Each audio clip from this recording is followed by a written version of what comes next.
I've always found it really interesting that my workflow in mind has never worked at a time or in a way that was particularly convenient for me.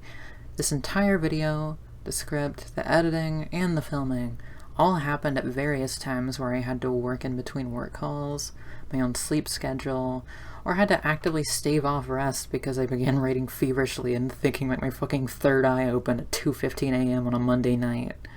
Things aren't always convenient and clean, and I think there's a very real charm to that. Sure, maybe working at that kind of off-and-on breakneck pace will inevitably lose the interest of some people, but when what you have to say is more for yourself and how you feel than for any other superfluous reason, I think that's when your heart sings. What you have to say matters, regardless of if anyone is around to hear it. Klonoa to Phantomile knows that. I'll be honest, I'm a really big fan of video essays. YouTube is such an interesting platform, and its ease of use and widespread appeal has led to many truly great minds to go out there and pour their hearts into their work, and it shows.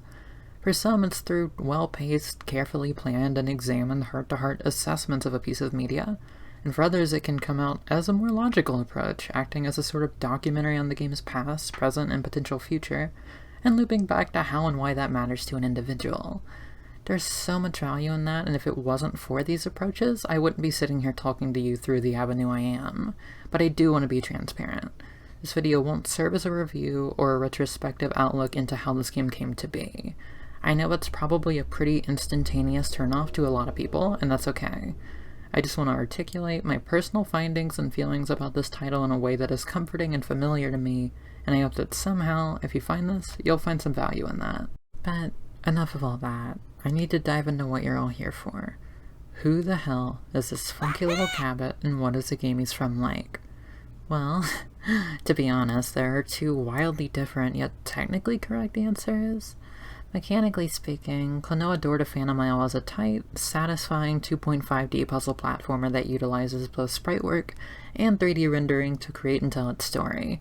You can stop there and it'd be a nice and tidy overview, but nothing about this game is that straightforward, and I kind of love that about it. In order to properly evaluate and express what made this game click for me, we've got to take a look at all of its moving parts that captivated me at the time of my first playthrough, and continue to do so today. That's the approach I'll be taking. In the same way that a wonderful piece of art generally consists of layers upon layers of equally thought-out parts, such as a novel concept, sketch, line art, and then enough detail to fill a canvas, this little gem is absolutely no different. In the first 10 minutes, you'll experience the beginning of a gripping story, some of the most visually appealing and shockingly well-aging FMVs I've honestly ever seen, tight yet free movement options, and a gameplay loop and character designs that ooze so much charm that I frankly have absolutely no idea how they fit it all on one PS1 disc. The graphics are an exceedingly strong talking point here too. It's certainly worth taking the time to hone in on. Nowadays it's easy to see that, while revolutionary and very impressive at the time, the PS1's capabilities to depict real-feeling worlds in a visual context was incredibly limited. You see discussion about this a lot more often in the last few years, with more and more people discussing the uncanny results this can cause, not just in the PSX, but the N64 as well. Hell, most indie devs have been kind of leaning into the aesthetic for horror games because even the most tame things can shake you up if you can't fully get a grasp on what you're looking at. Despite being released well into a console's prime, to Phantomile seemed to be already acutely aware that if there's one thing the hardware does well, it's zany. It's almost uncomfortably artistic at points, intentional or otherwise. So a choice to show off dreamlike environments that inherently don't immediately make a lot of sense or click with the player base was ingenious, and, in my personal opinion, makes it the second best looking game on the platform. Not just for how utterly stunning it is, but how it cleverly uses that art style to loop you back into the core message of the title. To give you an example of how effective it can be without showing you anything within spoiler territory, take this clip from one of my streams of a playthrough I did a few months ago as an example. Oh, fuck, this is so pretty. This is so pretty. And then that structure in the background is where you actually go. How cool is that? Oh my god. So, yeah, if me kind of losing my mind in that clip about it doesn't make it already inherently clear how I feel about its art style, It's cute, it's whimsical, I really don't know what more to say on that front. Hell, most of you can see that yourself if you have the chance to look at any of the footage in the background here. But interestingly enough, sometimes all of the great points that we've talked about so far that lean in this game's favor isn't always enough on its own. Quality doesn't always win out in terms of what makes something a truly worthwhile experience. I know that may be confusing on a wider scale, but bear with me here for a moment. Door to Phantomile released at a time where platformers were at their height, and not just any platformers, but fully 3D ones. While now it's easy to see that adding another axis doesn't inherently imply more worth, when it was all the rage and people saw Klonoa functioning as a more simple experience, one that people had to take a chance on when other established franchises were diving deep into the 3D market, made it kind of a tough sell, even for those more in the know. I don't want to sound like what I'm saying here is simply, oh, popular thing bad, niche thing good, as that doesn't reflect my feelings here, or in general, but in this specific instance, because most people didn't take the plunge, a fundamentally sound experience was mostly passed on and, in a lot of ways, deemed as a failure. What makes this case so interesting, though, is that the story doesn't just halt there. Yes, this game sold poorly. Yes, it is incredibly niche as of the time of writing this. To the general public, this game didn't make so much of a droplet of impact in a time where the medium was finding splash after splash. Yet, here I am, 25 years later, desperately trying to do it justice, and afraid that I might not be doing so. Success runs so much deeper than a number, goal, or whatever an initial intent is. Once again, this game kinda seems to know that too. It focuses so much on the nitty-gritty, and for those who gave it a chance, well, it was a smashing success. Initial interactions with anything is generally pretty impactful in how you view it in the long run, yet even when its initial release flopped hard in terms of quantity, the individual impacts seem to be pretty unanimously positive. It's clear that there's something deeper going on here. You don't get this far by being just a cutesy platformer with tight controls and pretty visuals. So where did this come from? Well, sometimes the most impactful things come at the most unexpected moments in a person's life. Door to Phantomile, beneath its warm, inviting whimsy, is a much deeper, fleshed out, well-rounded monument of a title than it ever initially lets on. I know the last thing anyone expects when looking at something like this is to be greeted with a legitimately compelling delivery of a story that will leave you walking away feeling changed, but it's there for some people. It isn't afraid to get weird, or even flat-out dark. Its world is cute, yet unpredictable. In fact, the controls are about the only damn part of this package that are predictable. Before you know it, this silly little puzzle-styled romp on your old, dusty hardware is leading you deeper and deeper into a narrative that parallels the likes of the console's best, including games like Final Fantasy IX and Silent Hill. The devil is certainly in the details with this one. They do this mechanically simple yet functionally wowing thing time and time again, where things that happen in the plot actively affect the levels that you're in. For example, if a forest loses its source of water, but you later on restore it, the second time you go through that area it'll be completely different and both visually and objectively reflect that. It also tells its story in details squeezed in between gameplay in either the form of dialogue or subtle details in the background. A great example of this is the massive windmill you see in the background of the first level. Every now and again you'll see a structure or an area in the background that makes you think, God, I would love to check that out. And within the next minute or two, you actively are. It's usually a very mild effect in execution, but it's honestly the best use of 2.5D graphics I've ever seen. Instead of just supplying visual depth to an area, it invites you to work your way through the level to actively see more of those sites close up. It's exciting and leads to a sense of scale utterly unparalleled by most other titles in the genre. It's incredible to think that every single level was designed with every single possible angle in mind, as if everywhere you go is a beautiful diorama of color and whimsy. Suddenly, this unfamiliar world is so much easier to connect and relate to, as you actively begin to see how your actions weave into the world around you. Even the soundtrack leans into this particular idea. Most of the tracks are very bouncy and happy sounding, but use instrumentation or slightly off-feeling melodies that are almost haunting. Even when the game is peppy, it's noticeably different. And after a while, I found myself really loving the music. It's not the kind of OST I love in the sense that I go back and listen to it often, but more so in that way that anytime the music doesn't feel so naturally ingrained into a level that I don't notice it's there, it's a standout piece that helps me remember the experience more so as a whole. Maybe it's just that I have an odd taste in music in general, but I found myself loving the mix of uncomfortably dreary segments and the more peppy overall tracks they belong to more and more deeply the further into the game I got. Hell, it's even harder to tell if I'm biased on this front or not, given that the track Beats from Above sounds a hell of a lot like some of the breakcore I'd find on a random Bandcamp rabbit hole I went down.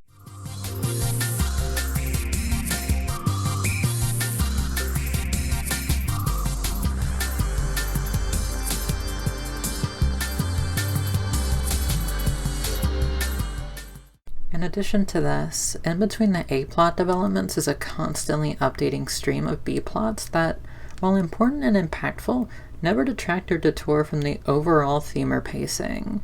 It's very quickly clear that, even without it saying a lot, you're having an impact on it that makes you feel oddly bonded to this environment that just a few minutes ago you found very deeply foreign. You'll find that it isn't a loud game. Most, if not all, of the details I've mentioned thus far tend to sneak up on you throughout your first playthrough and whisper to you something you've never quite heard. It's deeply quiet. But like the most quiet individuals in your life, when it speaks, you tend to listen.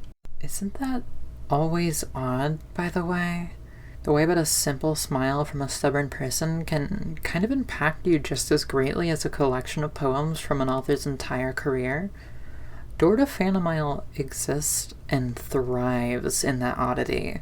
Nothing that you experience in it should theoretically mean that much, yet at the end of the day, it does. At least it did in my case. I'd really love to go into specific examples and key instances, but there's not really a way for me to do that without actively taking away from the core experience of experiencing it for the first time, so I hope that you'll be able to take my word for it.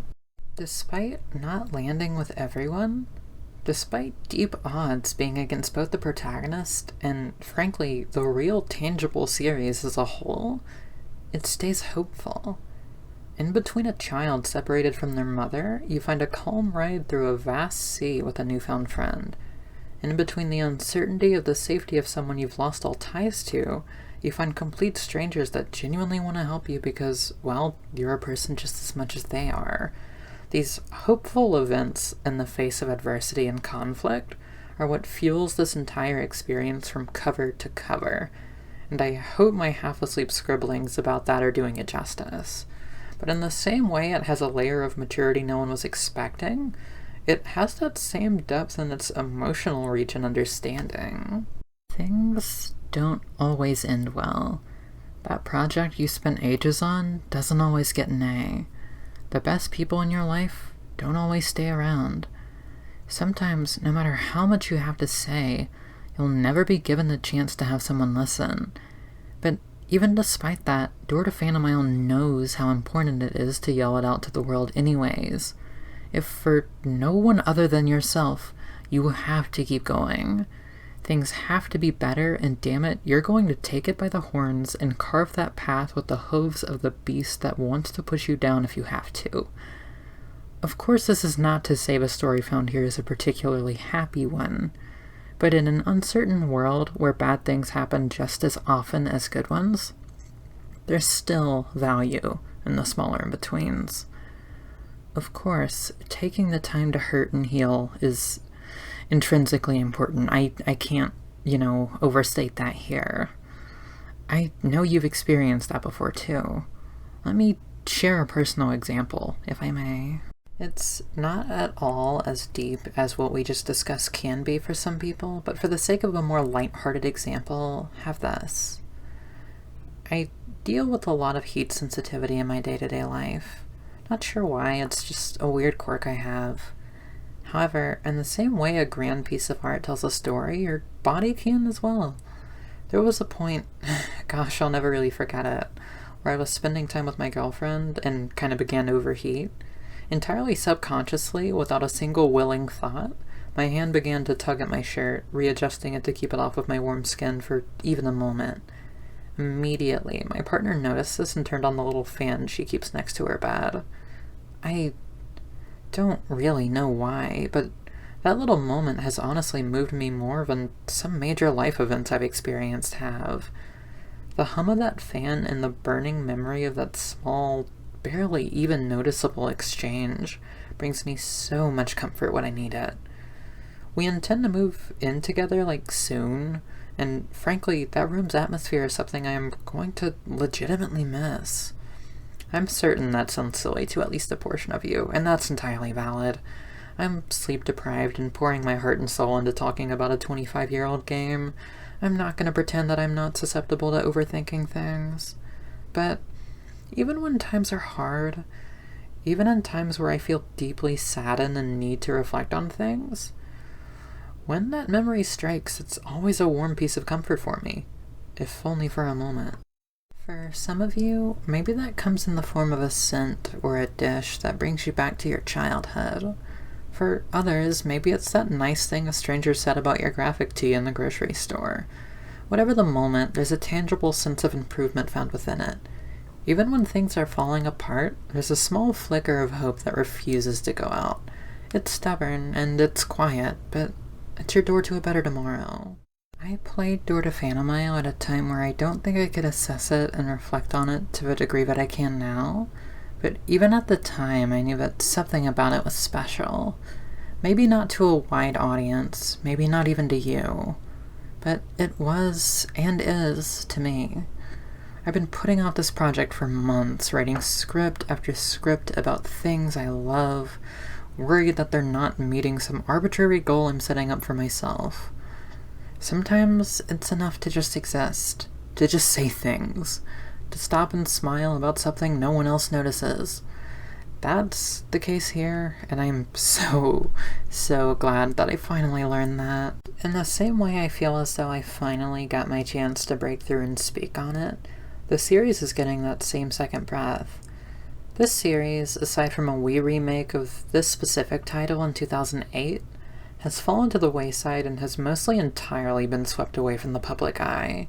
But somehow, even though it can't be viewed by a cold corporation as anything more than a massive risk and liability, the first two games are being remastered and put in a collection that drops exactly 2 days or so after this video is uploaded.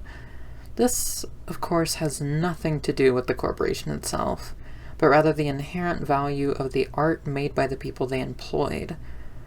This silly little series I cry over from time to time isn't something that belongs to a nameless entity, but rather the people that brought it to life.